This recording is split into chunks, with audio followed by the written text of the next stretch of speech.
try to imitate a lot of what he does. I'll tell you a couple of things that I've been able to catch is just my dad's willingness to learn, like, and never stop learning.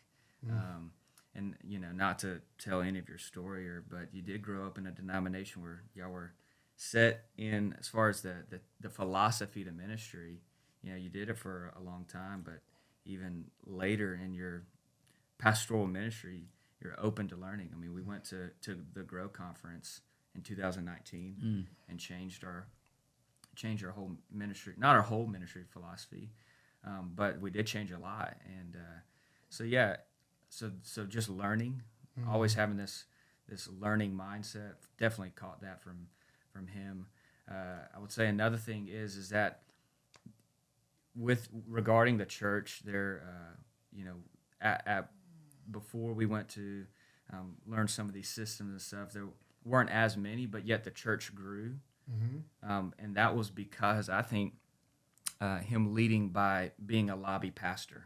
He never ducked away, and people want to know that you care about them. They don't there's that old saying that everybody knows, but people wanted to have a hug or just speak to their pastor, or pray with be prayed for by their pastor, and be visited in the hospital, or when it's so that's him, and that's not me by nature.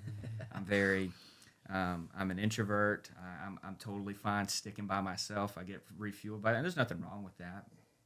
But I do have to grow in those other areas as well, as being highly people-oriented. And so just it has been a master class. He is a people person, and he leads people. People gravitate to him, and so yeah, I've been able to catch that, watch a lot of it.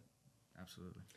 Having had that master class, you may also find there are gifts that God has given you as an introvert versus an extrovert that you've been able to hone, or they're philosophical things that aren't necessarily biblical or theological differentiations, but just differentiations in who you are.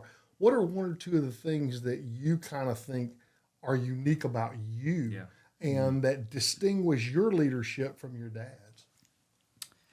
Well, I would say one that's complementary is, he said, I'm a big vision person. Our church is on the other side of the road is a big, beautiful horse barn. And so he's always like, I want to go there. I don't think how we're going to get there. The way my mind thinks is how we're going to build a bridge to get there. And I hear the vision, but I don't even think of the grandeur of it. I think of, what are we going to now do? What are some steps that we're going to take to start doing that? So I'm a very how person, how oriented. I really have a lot of clarity around systems. I think in just systems deliver vision, and so I feel like that's kind of even my role is to do that, and that's how I'm oriented. Another way that I'm a little bit different is, I would say that being introverted, he's extroverted. Yeah, probably in the same vein of just setting the vision forth, and I'm just a little bit more detail oriented. That would be our biggest, starkest difference. But I think it complements each other.